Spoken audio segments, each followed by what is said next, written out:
میرے بھائیو، فطرانہ کس چیز میں سے ادا کریں گے؟ عام طور پہ لوگ پاک و ہند میں فطرانہ ادا کرتے ہیں نقدی میں سے، کرنسی میں سے، روپے کی شکل میں، ڈالر کی شکل میں، پاؤنڈ کی شکل میں، ریال کی شکل میں، درہم کی شکل میں۔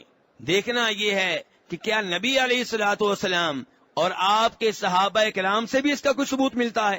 فتویٰ مل جائے گا مولویوں سے، میں اس کا انکار نہیں کرتا، لیکن مولویوں کا فتویٰ اور چیز ہے، نبی علیہ الصلوۃ والسلام سے کسی چیز کا ثابت ہونا اور چیز ہے۔ تو نبی علیہ الصلوۃ والسلام نے فطرانہ جب ادا کرنے کا حکم دیا تو صحابہ کرام بیان کرتے ہیں، ابو سعید خدری رضی اللہ عنہ کہتے ہیں، بخاری شریف کی حدیث ہے کہ ہم آپ کے زمانے میں فطرانہ ادا کرتے تھے، آپ نے فطرانہ ادا کرنے کا کہا کن چیزوں میں سے؟ فرمایا جو سے، گندم سے، پنیر سے، کھجوروں سے، ایسی وہ چیزیں ہیں جن سے آپ نے فطرانہ ادا کرنے کا حکم دیا، وہ طعام اور کھانے میں سے جس کی تفسیر عام طور پہ محدثین نے گندم کی ہے۔ تو یہ وہ چیزیں ہیں جن میں سے فطرانہ ادا کیا جاتا تھا، کیونکہ یہ چیزیں آپ کے زمانے میں مدینہ منورہ میں بنیادی خوراک کی حیثیت رکھتی تھیں، خوراک کی حیثیت رکھتی تھیں۔ تو جو آپ کے زمانے میں مدینہ میں جو چیزیں بطور خوراک استعمال ہوتی تھیں ان سے فطرانہ ادا کرنے کا آپ نے حکم دیا۔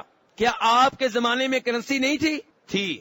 آپ کے زمانے میں درہم ہوا کرتے تھے، چاندی کے سکے، آپ کے زمانے میں دینار ہوا کرتے تھے، سونے کے سکے، لیکن آپ نے یہ نہیں کہا کہ دینار کی شکل میں، درہم کی شکل میں بھی زکوٰۃ ادا کر سکتے ہو۔ نہ آپ کے کسی صحابی سے ثابت ہے کہ اس نے کرنسی کی شکل میں زکوٰۃ ادا کی ہو۔ اس لیے افضل، سنت اور بہتر طریقہ یہ ہے کہ غلہ ادا کیا جائے، اناج ادا کیا جائے۔ وہ اناج آج کے زمانے میں چاول بھی ہو سکتے ہیں، کیونکہ چاول جو ہیں ہمارے ممالک میں وہ بھی خوراک بن چکے ہیں، مکئی بھی خوراک ہے۔ تو اس طرح کی وہ چیزیں جو خوراک ہیں ان میں سے آپ فطرانہ ادا کر سکتے ہیں۔ اب سوال یہ پیدا ہوگا کہ فطرانہ کتنا ادا کرنا ہے؟ میرے بھائی، حدیث میں آیا ایک سا، یہ لفظ یاد کریں، حدیث میں کلو نہیں آیا، 2 کلو نہیں آیا، حدیث میں کیا لفظ آیا؟ سا۔ اب سا کیا ہوتا ہے؟ کوئی کہتے ہیں 2.25 کلو، کوئی کہتے ہیں 2.5 کلو، کوئی کہتے ہیں 3 کلو۔ نبی علیہ الصلوۃ والسلام نے کہا ایک سا، اور ایک سا یہ وزن نہیں ہے، یہ کیا ہے؟ پیمائش ہے، یہ پیمانہ ہے۔ آپ ایسے سمجھ سکتے ہیں کہ پاک و ہند میں دودھ بیچنے والے جب گھروں میں آ کر دودھ دیتے ہیں تو وہ کلو کے حساب سے دیتے ہیں یا گڑویوں کے حساب سے؟ ایک برتن ہوتا ہے ان کے پاس، اس برتن میں ڈال کر دیتے ہیں۔ اب اس برتن میں جو دودھ ہے اسے جب آپ کلو کی شکل میں تبدیل کریں گے تو اگر بھینس کا دودھ ہوگا اور بھینس کی خوراک اچھی ہوگی، دودھ باری ہوگا، کلو کی شکل دیں گے تو ایک گڑوی ہو سکتا ہے 1.5 کلو نکلے۔ لیکن اگر گائے کا دودھ ہوگا تو گائے کا دودھ بھاری ہوتا ہے کہ ہلکا ہوتا ہے؟ ہلکا ہوتا ہے، ہو سکتا ہے وہ 1 کلو نکلے۔ گڑوی وہی ہے، دودھ بیچنے والے کا برتن ایک ہی ہے، لیکن کلو کی شکل دیں گے صورتحال تبدیل ہو جائے گی۔ تو میرے بھائیو، نبی علیہ الصلوۃ والسلام نے سا کہا ہے، سا ایک برتن کا نام ہے۔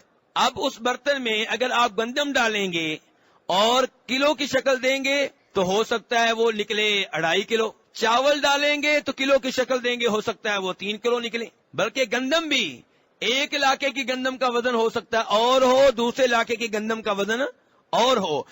تو اسی لیے علماء کرام میں اختلاف پیدا ہو جاتا ہے کہ کتنے کلو، کیونکہ نبی علیہ السلام نے کلو نہیں کہا بلکہ سا کہا ہے۔ اور سا کا ایک طریقہ تو یہ ہے کہ مدینہ سے آپ سا کا پیمانہ، وہ برتن جو ہے وہ خرید لیں، مسجد نبوی کے دائیں بائیں کئی جگہوں سے آپ کو یہ برتن مل جائے گا۔ اور دوسرا آسان طریقہ جو علماء کرام نے بتایا ہے وہ یہ ہے کہ سا جو ہے وہ اس میں 4 مد ہوتے ہیں۔ ایک سا میں کتنے مد ہوتے ہیں؟ 4۔ اور ایک مد کتنا ہوتا ہے؟ علماء کرام نے لکھا ہے کہ وہ آدمی جس کے ہاتھ درمیانے ہوں، نہ بہت بڑے ہوں نہ بہت چھوٹے ہوں، درمیانے ہاتھ والا آدمی دونوں ہاتھ بھر کے گندم لے، چاول لے، تو یہ جس سے دونوں ہاتھ بھر جائیں، دونوں لپ بھر جائیں تو یہ 1 مد ہوا، ادھر رکھ دیں، پھر ڈالیں 2 ہو گئے، پھر ڈالیں 3 مد ہو گئے، پھر ڈالیں 4 مد ہو گیا، آپ کا سا مکمل ہو گیا، کسی کے پاس جانے کی ضرورت نہیں ہے۔ تو یہ میرے بھائی ہے سا۔